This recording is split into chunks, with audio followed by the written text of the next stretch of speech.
Honestly, that is going to be an absolute game changer, and I don't know why more people don't talk about it. Here are 10 non-negotiables that every bag maker must know to avoid mistakes. Hi, I'm Emma from Studio 77. Let's get straight into it. Okay, so number one is you've got to just start. I know it can seem scary, but with the right help and the right pattern that's holding your hand throughout the way, you're going to be absolutely fine, I promise. And I bet you're going to fall headfirst in and you're going to absolutely love it. So you want to look for a pattern that has a video tutorial that you can stop and start, rewind as you go through. You're also going to want to look for a pattern that has step-by-step photos and instructions to go through as well. And if you're after a fun way to get started, keep watching because I have a really cool way to get started for free coming up later in the video. Number two is that your machine can dictate which fabrics you can use. So bulk can be the difference between finishing a bag and not finishing a bag according to what your machine can handle. And it's totally fine. You do not need to have a semi-industrial or an industrial machine. It's totally fine to get started on a domestic machine. And many bag makers continue with a domestic machine throughout their bag making life, if you like.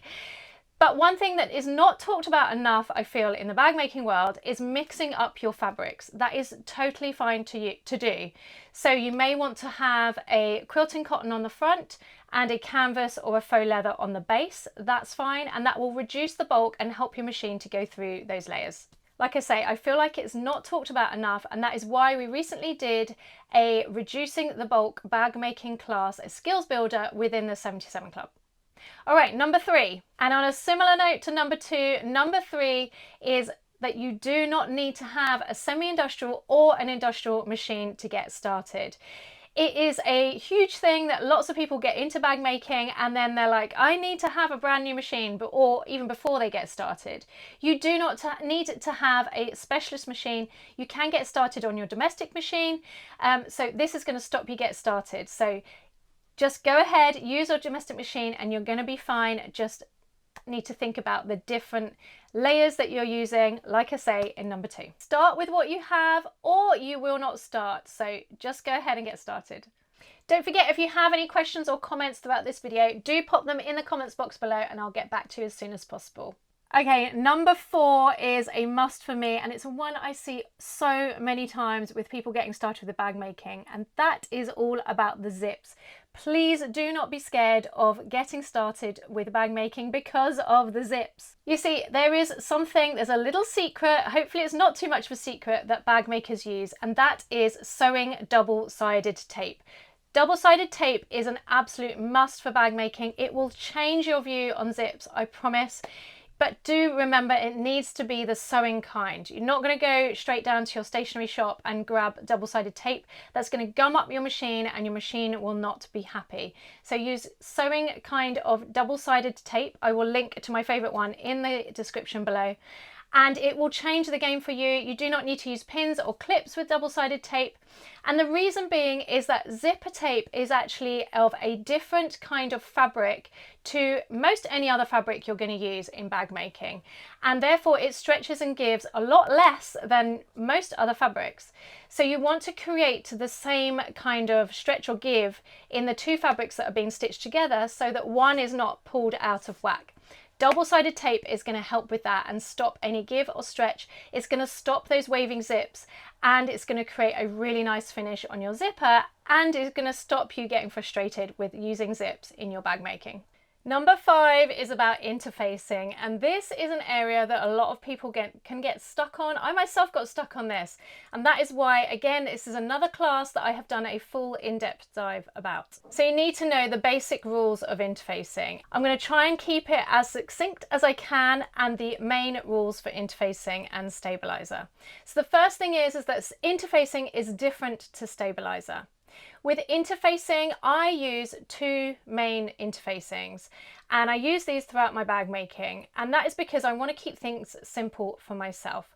So the first thing is that I use a non-woven for my lining, and your non-woven is going to look like this. It is more of a kind of mishmash of fibers. I'm talking about fusible interfacings here. And your interfacing is going to help your fabric have a kind of another layer, another skin, if you like, to it. You're not really adding too much structure, a little bit of structure, but not too much. It is strengthening the fabric, it is stopping any give or stretch as well. So this is your non-woven. It kind of looks like a mishmash of fibers kind of bonded together, and then on one side there is a glue which is a little bit rougher, and that is obviously the side that is going to attach to your fabric. However, then we have our woven interfacing, and this is more like a weave, like a fabric. Hopefully you can see that there is a weave, there's a warp and a weft to this. It is more structured, it's stronger, it has less give even than the non-woven, and this is what you're going to want to use for your outer fabrics. This creates a little bit more structure, but a lot more strength, and it, like I say, it gives again a kind of second skin. So you want to head for your non-woven, which is your regular interfacing that you can get in almost any shop, for your lining, and your woven for your outer. If you can remember those two things, that is going to help you a bunch. So that's your interfacings. Next up, we have our stabilizers, which are different again.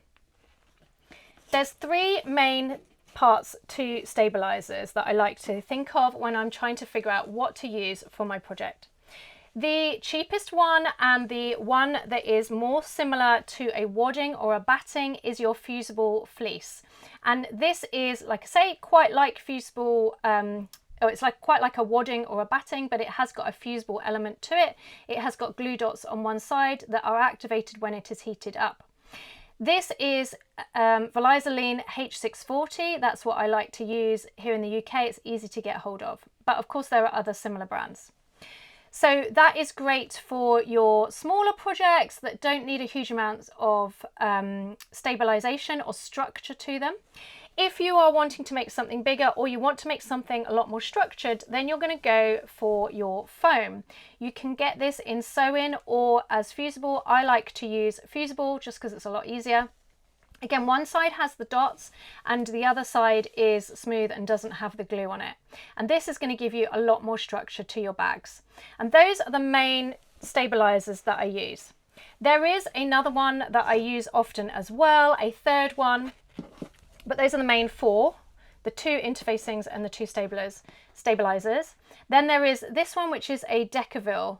This is more like a leather or paper feel, and it's kind of like mushed up fibers again that are pressed to create, like I say, like a paper or leathery feel.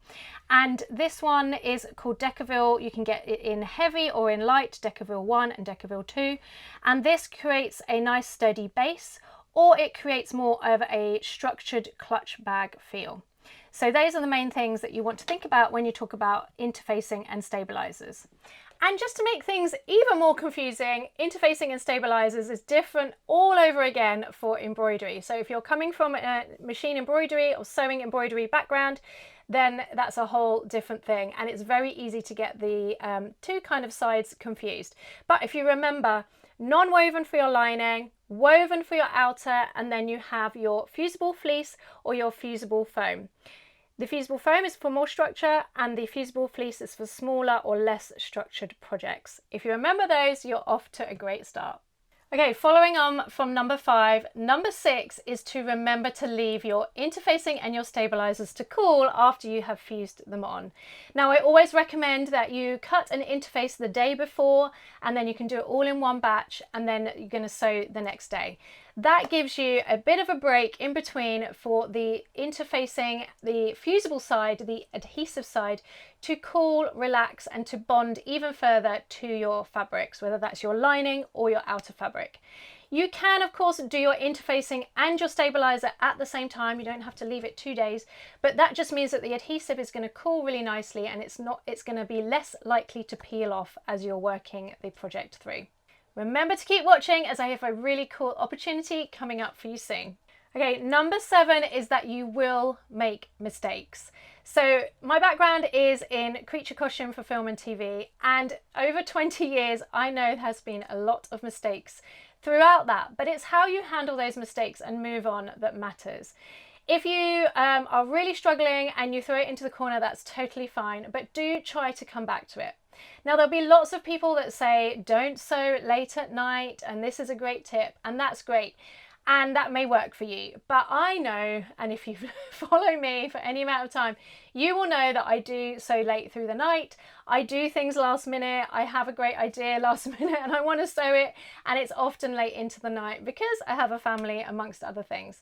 So I'm not going to say not to do that, but you do need to know your limits. And if you're struggling and your eyes are kind of dotting all over the place because you are so tired, then you need to remember to call it a night so that you don't make crazy mistakes.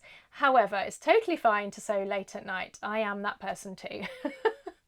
Now, when it comes to making mistakes, it's absolutely fine to use an unpicker. And if anybody tells you otherwise, then that is just not true, because we all make mistakes, right?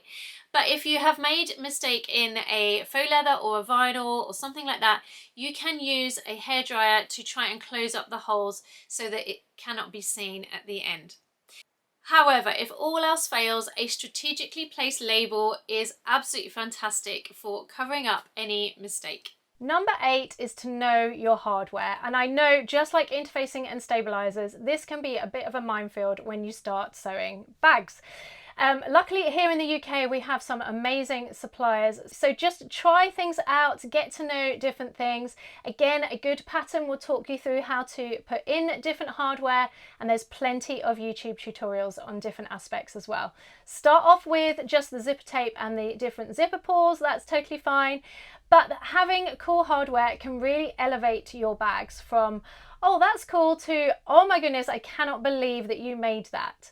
And it's just a subtle thing, adding that little bit of extra bling that will take it to an even higher professional level. And if you're after some cool bag making supplies, then you should check out the Bag Maker's box.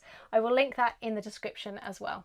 Okay, number 9 is thread for bag making. Now, lots of people will say that you can use any threads for bag making, and I would say that you cannot. You cannot use your 100% cotton for bag making. It will wear and tear, and it will fall apart over time. Ask me why. I know, because even with 100% polyester Gutermann, which is what I recommend for those starting out in bag making, it can still wear and tear. That's why I recommend that you use a Tex 35 or higher. Tex 35, 40 or even 45 can be used in your domestic machines with care, depending on your machine and how your machine likes it. So just bear that in mind. Tex 35 is the lower of the thicker threads, and you want to use a bonded polyester. This is not going to snap or break in your hands. It's really strong and it's going to glide through your machine. It's also going to create a more professional top stitch look to your bag. Honestly, that is going to be an absolute game changer, and I don't know why more people don't talk about it. Okay, the final one is community. Community is so important, and you do not need to sew alone. I know when I started bag making, I didn't know anyone that sewed bags.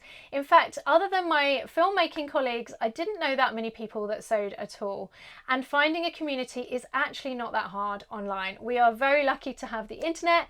Just go ahead and look on the Reddit forums, or indeed there's lots of Facebook groups. If you'd like to join our Facebook group, our community, you can find the link in the description. And that leads me on to our really cool, exciting thing that is happening soon, and I cannot wait to get involved in this with you.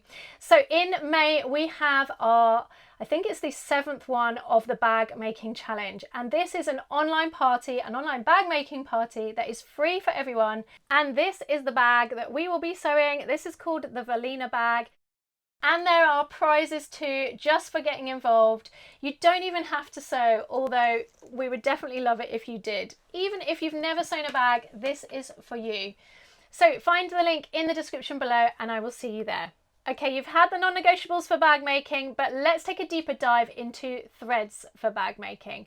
Click the link on the screen right now as I take a deeper dive in this video. I'll see you there.